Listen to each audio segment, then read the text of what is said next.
Hello student. इस video के अंदर हम क्लास 10 का जो चैप्टर नंबर 10 है सर्कल, उसका थियरम 10.1 देखेंगे। ध्यान से देखो, ऑलरेडी मैं आपको इसका कंसेप्ट पहले ही समझा चुका हूँ, बट हमें यहाँ पर प्रूव करना है।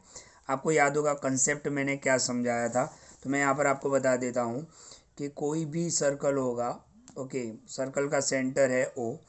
मान लो कि यहाँ पर पॉइंट है एक्सटीरियर पी, और यहाँ पर ये जनरली क्या बनाएगा, टेंजेंट बनाएगा। यहाँ मान लो कि यहाँ पे पॉइंट क्यू है, तो रेडियस जो होता है वो टेंजेंट पर क्या होता है, परपेंडिकुलर होता है, यानी 90 का एंगल बनाता है।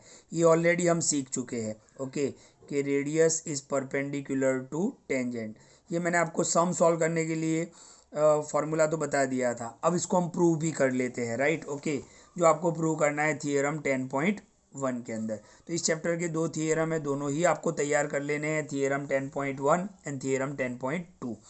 तो ध्यान से देखो, the tangent at any point of a circle is perpendicular to the radius, यानी टेंजेंट जो है वो परपेंडिकुलर है radius through the point of contact, through the point of contact. यानी यहाँ पर P क्या है, पॉइंट ऑफ कांटेक्ट है, एक्स वाई क्या है, एक टेंजेंट है, राइट, एक्स वाई क्या है, एक टेंजेंट। तो हमें क्या प्रूव करना है कि OP जो है वो परपेंडिकुलर है, ओके। तो हमें प्रूव यहाँ पे करना है कि OP एक रेडियस है और एक्स वाई क्या है, टेंजेंट है। तो हमें प्रूव करना है कि OP परपेंडिकुलर एक्स वाई। अब हमने फिगर तो ये बना लिया। अब हम गिवन में क्या लिख सकते हैं, तो a circle with centre O, a circle with centre O and a tangent X Y. ये जो आप टेंजेंट देख सकते हो X Y, meet the circle at P, okay. ये जो टेंजेंट है वो सर्कल को कौन से पॉइंट पे मीट करती है, P पॉइंट पे, यानी P क्या हो गया, पॉइंट ऑफ कांटेक्ट। तो P क्या है, पॉइंट ऑफ कांटेक्ट, ओके। तो हमें प्रूव करना है कि OP perpendicular X Y, okay. अब इसको हम कैसे प्रूव कर सकते हो, तो बहुत ही सिंपल इसका फॉर्मूला है।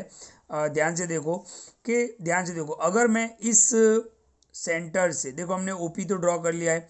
मान लो कि एक लाइन ड्रॉ कर रहा हूँ मैं यहाँ पर, ओके, जिसको मैं यहाँ पर नाम दे देता हूँ OQ। तो मैंने OQ ड्रॉ कर लिया, और ये जो पॉइंट है उसको मैंने नाम दे दिया M।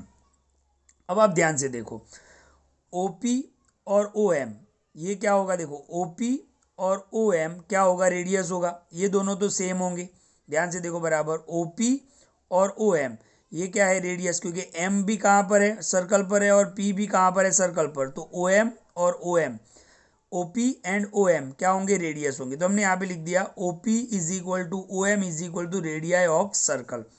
अच्छा, ये चीज़ प्रूव कैसे होगी, देखो आप यहाँ से बहुत सारी लाइन ड्रॉ कर सकते हो, तो जो सबसे छोटी साइड होगी वही टेंजेंट पर परपेंडिकुलर होगी। तो हमें प्रूव क्या करना है एक्चुअली कि जी OP जो है वो शॉर्टेस्ट साइड है टेंजेंट पर, ओके।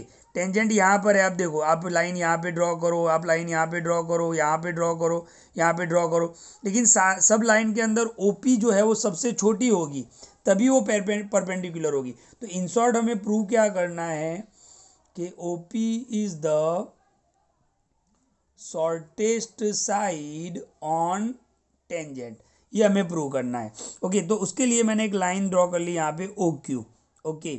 तो ध्यान से देखो, यहाँ पर मैंने एक पॉइंट ले लिया M, तो OP और OM ये दोनों क्या हो गए, रेडियस। तो मैंने यहाँ पे लिख दिया OP is equal to OM, क्या लिख दिया हमने, radii of a circle.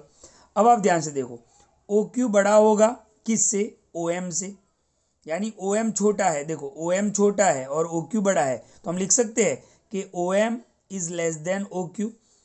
OM छोटा है किससे, OQ से, तो OM is less than OQ। अब ध्यान से देखो, OM अगर छोटा है OQ से तो सीधी बात है OP भी छोटा ही होगा। तो यहाँ पर हमने लिख दिया कि OP is less than OQ। बराबर क्लियर कर लो कि OM छोटा है किससे, OQ से, तो सीधी बात है कि OP भी छोटा ही होगा OQ से, क्योंकि OP और OM क्या है, इक्वल है। तो यहाँ पर हमने लिख दिया OP is less than OQ। तो यही हमें प्रूव करना था। देखो कि आप टेंजेंट पे कितनी भी लाइन ड्रॉ करो, देखो यहाँ पर हमने लाइन ड्रॉ की, मान लो कि ये R है, ये S है, ये T है, लेकिन सबसे छोटी लाइन तो कौन सी होगी, OP ही होगी, और वही परपेंडिकुलर होगी। तो हमें यही यहाँ पे प्रूव करना था कि OP is the shortest side on a tangent XY, hence OP perpendicular XY। Okay, तो बहुत सिंपल सा प्रूव है और कंसेप्ट भी क्लियर है बिल्कुल। आप एक बार वापस समझ लो, ध्यान से देखो, ये सर्कल है, ये टेंजेंट यहाँ से पास हो रहा है, राइट, ये यहाँ से टेंजेंट पास हो रहा है, ये सेंटर है, ये लाइन पी है। अब मैं लाइन यहाँ पर ओ क्यू ड्रॉ करूँ, यहाँ ओ आर ड्रॉ करूँ, ओ एस ड्रॉ करूँ, टेंजेंट पे होनी चाहिए लाइन। तो इन सब लाइन के अंदर सबसे छोटी लाइन कौन सी होगी? ओपी ही होगी, और वही क्या होगी? परपेंडिकुलर होगी। तो हमें प्रूव करना था कि ओपी जो है वो शॉर्टेस्ट साइड है टेंजेंट पर। ओके, तो यहाँ पर यही प्रूव कर दिया हमने कि O P is the shortest side on tangent X Y. तो यहाँ पे प्रूव हो गया कि ओपी जो है वो परपेंडिकुलर होता है टेंजेंट के, यानी रेडियस जो होता है वो परपेंडिकुलर क्या होता है? टेंजेंट के। बस यही है थियरम 10.1। बहुत ही सिंपल लॉजिक है, इतना हार्ड नहीं है, कंसेप्ट समझो और क्लियर करो।